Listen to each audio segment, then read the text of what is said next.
Bismillahirrahmanirrahim. Assalamualaikum warahmatullahi wabarakatuh. Alhamdulillahilladzi hadana li hadza wa ma kunna linahtadiya laula an hadanallah. Wassalatu wassalamu ala asyrafil anbiya'i wal mursalin wa ala alihi wa sahbihi ajma'in, amma ba'd. Jemaah yang dimuliakan oleh Allah Subhanahu wa taala. Alhamdulillah. Puji syukur kepada kehadirat Allah Subhanahu wa taala yang mana alhamdulillah telah kita laksanakan kewajiban kita sebagai umat muslim, yang alhamdulillah telah kita laksanakan salat fardu maghrib secara berjamaah. Salam dan taslim kita peruntukkan kepada junjungan Nabi besar Muhammad Rasulullah sallallahu alaihi wasallam. Nabi yang menjadi panutan, Nabi yang menjadi uswatun hasanah, Nabi yang membawa umat manusia dari alam kegelapan yang menuju ke alam yang terang benderang, sehingga ada panutan untuk hidup di dunia menuju ke akhirat kelak, insya Allah. Jemaah yang dimuliakan oleh Allah Subhanahu wa taala, pertemuan kita sebelumnya masih seputar tentang rukhsah atau keringanan terhadap sholat wajib.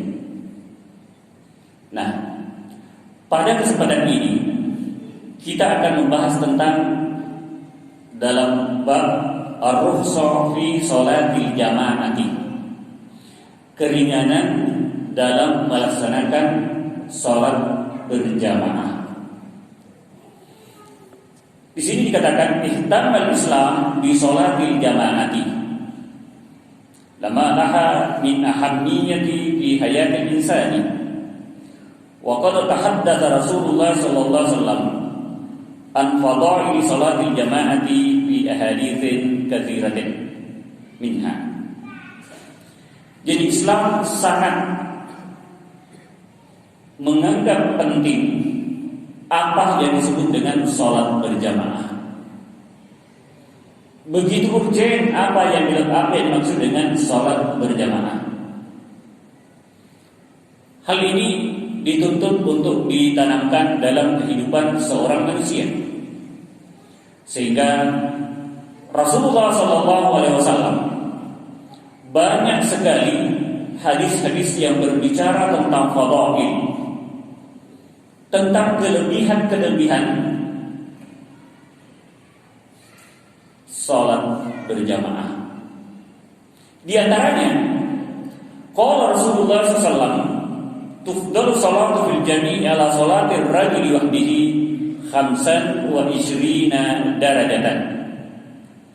Jadi Rasulullah sallallahu mengatakan bahwa dibandingkan antara salat berjamaah dengan salat sendiri, fadilahnya berbanding 25 derajat.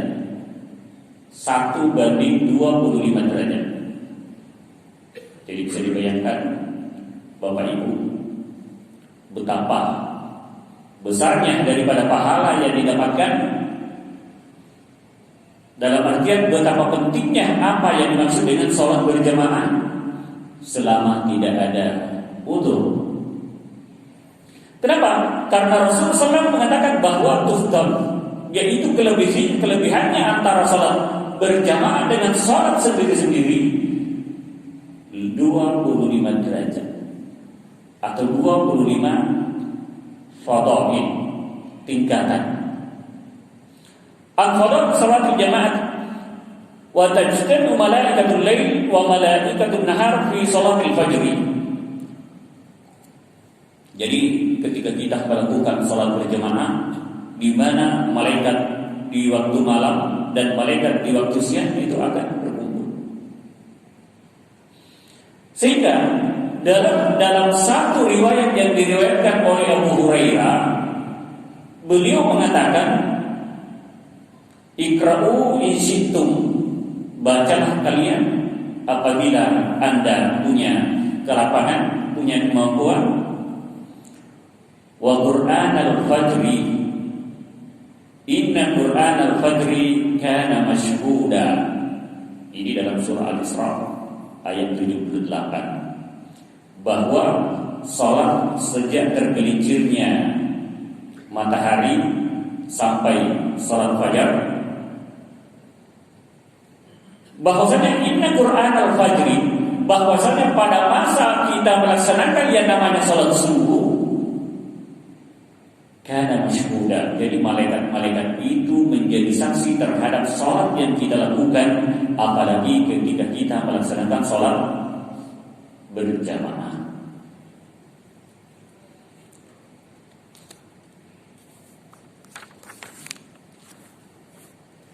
Fasalatul jamaah ta'ni an yajzami al-muslimuna fil masajid kullu yawmin 5 marrat.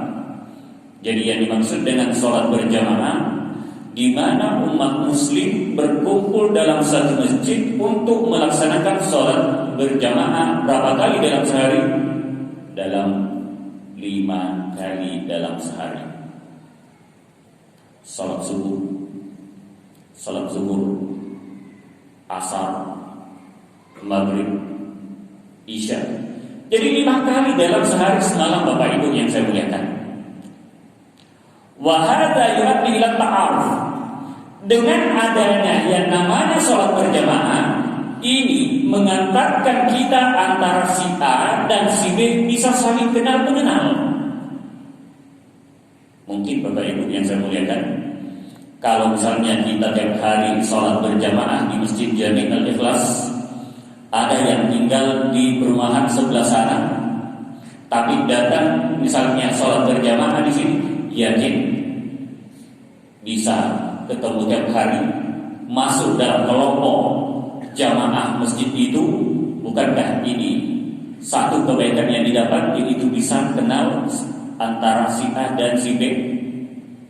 Betul Pak ya? Ada yang tinggal di perumahan sebelah, tetapi karena masjid ini yang mempertemukan kita, dalam artian sebagai jamaah Masjid Jami' Al-Ikhlas, yu'addi ila ta'aruf. Ini yang membawa kita saling kenal mengenal karena dalam satu payung jamaah. Lalu dikatakan wa ta'aruf bainahum. Jadi betul-betul saling sayang menyayangi. Kalau si A tidak datang sholat berjamaah, ditanyakan, kemana si A, kemana si fulan, kemana si B? Ada yang menginfokan misalnya lagi sakitkah atau apakah? Yang paling tidak ada yang mendoakan. Betul Bapak Ibu? Jadi karena adanya yang namanya sholat berjamaah, bisa saling ta'aruf, bisa saling kenal mengenal yang tadinya tidak kenal. Dan dengan adanya dalam satu masjid, saat hatinya bisa, oh kita sama-sama berjamaah di masjid ini, itu bisa akan bisa menjadi kenangan Bapak Ibu. Dan wa ta'awun bainahum, dan bisa membantu di antara jamaah itu. Wa yasilul qulub bi rawabitil mahabbati. Jadi hatinya bisa menyatu sehingga saling kenal mengenal, saling sayang menyayangi. Kalau ada yang membutuhkan bantuan, dia memerlukan bantuan itu. Kalau misalnya kebetulan tidak ada pekerjaan, ternyata yang si A ada kesempatan kerja yang dia tahu, dia bisa sampaikan. Ini adalah bagian daripada faedah sholat berjamaah. Sambil duduk, ada hal-hal baik yang didiskusikan. Oh, kita bisa melakukan hal ini. Artinya itu adalah bagian daripada fadilah, keunggulan, kelebihan daripada sholat berjamaah. Fayu'ayyinul qawiyyu ad-dhaif. Mungkin ada orang yang kuat, punya kekuatan dalam artian punya kemampuan untuk menolong yang lemah. Ini adalah bagian daripada fadilah sholat berjamaah. Wa yu'awwil as-safirul marid wa yarhamul bani al-fakir. Jadi orang yang punya kemampuan bisa membantu orang yang fakir, orang yang kuat bisa membantu orang yang dhaif, orang yang lemah ini bagian-bagian daripada fadilah sholat berjamaah, karena begitu pentingnya apa yang disebut dengan sholat berjamaah. Wa sholatul jama'ati turabbal muslimu ala jam'in nizam wal intizam. Jadi dengan melakukan sholat berjamaah, maka orang itu bisa merasakan apa yang namanya manajemen, apa yang namanya aturan. Kenapa? Karena ada yang namanya berjamaah, berarti ada namanya komando. Betul Pak ya? Ketika kita sholat berjamaah, ada yang namanya imam. Ada namanya imam, berarti ketika mengikuti berjamaah itu adalah bagian daripada tarabba, bagian daripada latihan untuk mengikuti satu manajemen. Tidak mungkin ketika imamnya masih berdiri, jamaahnya rukuk. Tidak mungkin imamnya dalam keadaan duduk, makmumnya berdiri. Jadi bagian daripada tarbiyah, daripada pembelajaran, daripada kebiasaan mengikuti satu kebiasaan, yaitu dalam konsep manajemen. Jemaah yang dimuliakan oleh Allah Subhanahu wa taala, wala yajuzu lil muslim an yatrafaha illa bi uzrin syakkin imtizalan bi talabi syar'i laha. Nah, begitu urgensinya, begitu pentingnya, begitu hebatnya kedudukan untuk melaksanakan sholat berjamaah, sekian banyak fadilahnya. Apa yang disampaikan oleh Rasulullah SAW bahwa tufdalu 25 derajat, yaitu perantaraan sekitar 25 derajat, dan kita bisa melihat bagaimana keuntungan atau kelebihan daripada sholat berjamaah yang tadinya tidak kenal antara si A dengan si B, yang tadinya ketika kita sama satu payung dalam berjamaah, si A tidak ada, kita tanyakan sakit, tidak bisa ada yang mendoakan. Begitu pentingnya, sehingga dikatakan wala yajuzu lil muslimi an yatrafaha illa bi uzrin. Tidak boleh atau tidak sepantasnya seorang muslim meninggalkan sholat berjamaah kecuali karena uzur, kecuali karena halangan. Maka Bapak Ibu yang saya muliakan, di sini disebutkan dari Al-Qur'an, qala Allah Ta'ala wa aqimus sholata wa atuz zakata warqabu ma'ar raki'in. Dirikanlah sholat, tunaikan zakat, warqabu ma'ar raki'in, rukuklah bersama orang-orang yang rukuk. Jadi dirikan sholat, tunaikan zakat, dan rukuklah bersama dengan orang-orang yang rukuk. Demikian juga bersujudlah dengan orang-orang yang bersujud.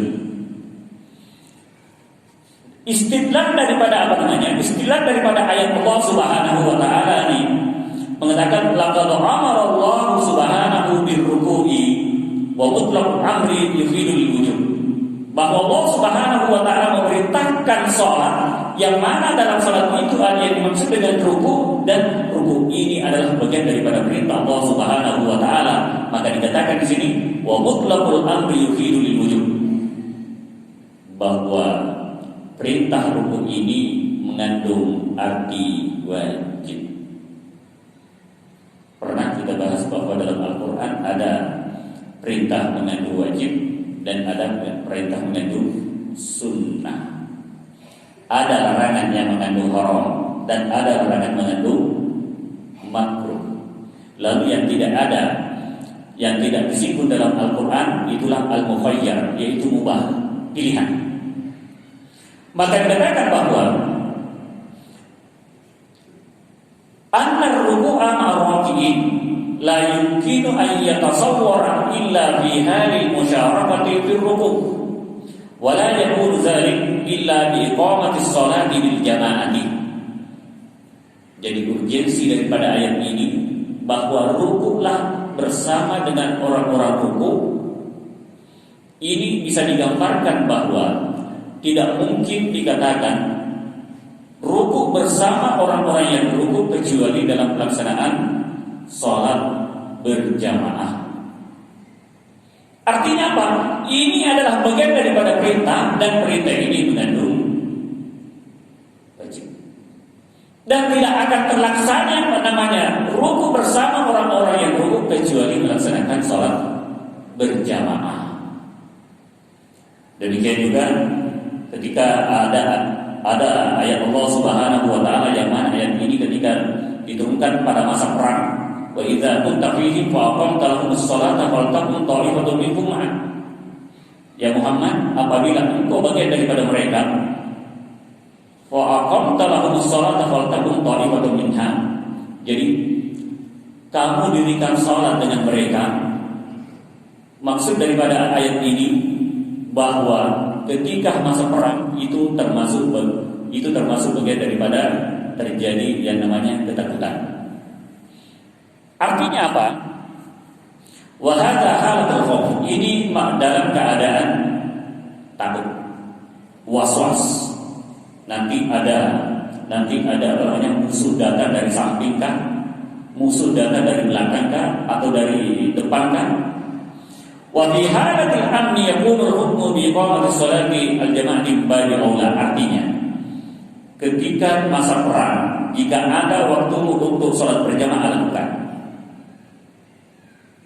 Wa fi halatil amni, apalagi ketika dalam keadaan seperti ini, dalam keadaan aman, tidak dalam keadaan perang, min babi aula, lebih-lebih lagi ketika dalam keadaan aman, dalam keadaan tenang, maka lakukanlah sholat berjamaah.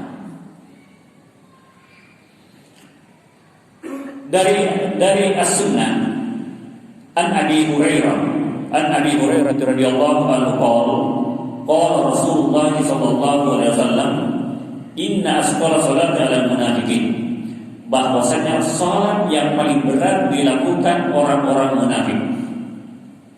Salat yang paling berat bagi orang-orang munafik untuk melakukannya, salatul isya'i wa salatul fajri,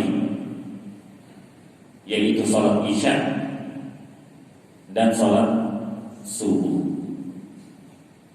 Saya yakin Bapak Ibu jamaah Jami Al-Ikhlas tidak ada yang merasa berat untuk melaksanakan salat isya, apalagi salat fajar,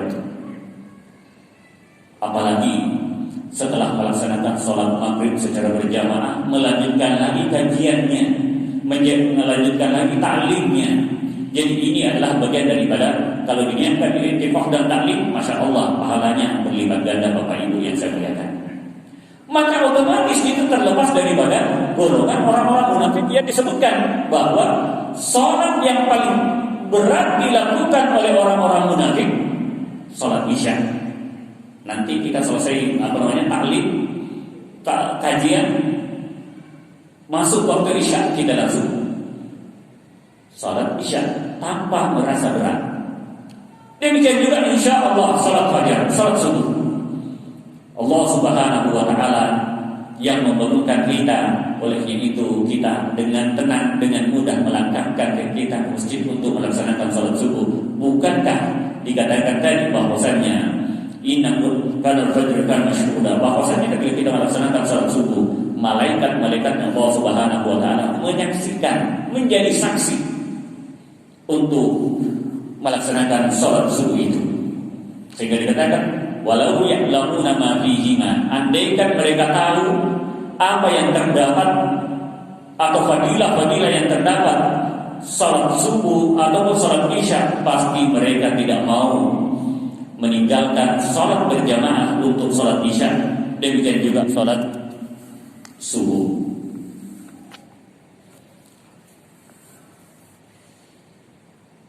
An-Nabi Hurairah radhiyallahu anhu qala atan Nabi sallallahu alaihi wasallam rajulun a'ma.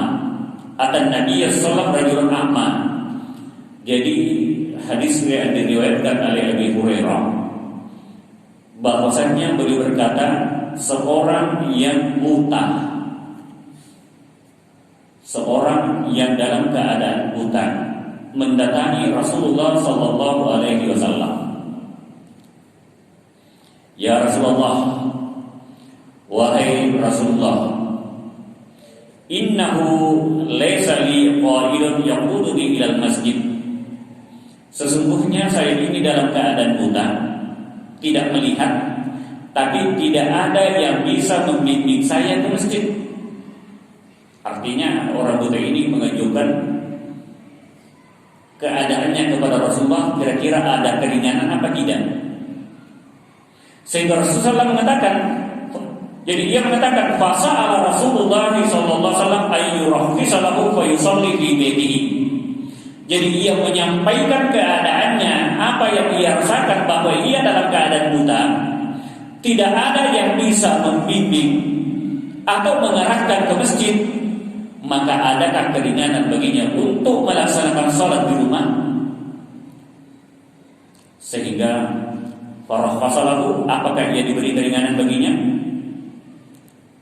Faqala, sehingga Rasulullah berkata, hal tasma'un nida, apakah kamu mendengar seruan atau azan atau panggilan itu? Hal tasma'un nida salati? Faqala na'am. Orang yang tadi mengadu kepada Rasulullah keadaannya, yang ditanya, apakah kamu mendengar seruan atau azan di masjid? Faqala na'am. Yang mengatakan, betul wahai Rasulullah. Qala fa'ajib. Maka Rasulullah mengatakan, maka wajib bagimu untuk datang melaksanakan sholat berjamaah. Demikian juga Pak jemaah yang disiapkan oleh Allah Subhanahu wa taala, anna Nabi sallallahu, jadi istidlal daripada hadis ini, anna Nabi sallallahu alaihi wasallam lam yurahhasu lil a'mal alladhi lam yajid qa'idan bit takhalluf an salatil jama'ati. Jadi Rasulullah SAW tidak mendapatkan jalan atau tidak memberikan keringanan terhadap laki-laki yang buta tadi ini, yang tidak ada yang bisa membimbingnya ke masjid, tidak memberikan keringanan untuk meninggalkan sholat berjamaah. Wa hadza yu'akkidu ahammiyataha wa wujubaha fil Islam. Ini membuktikan bahwasannya urgensi pelaksanaan sholat berjamaah. Ini menunjukkan urgensi sholat berjamaah.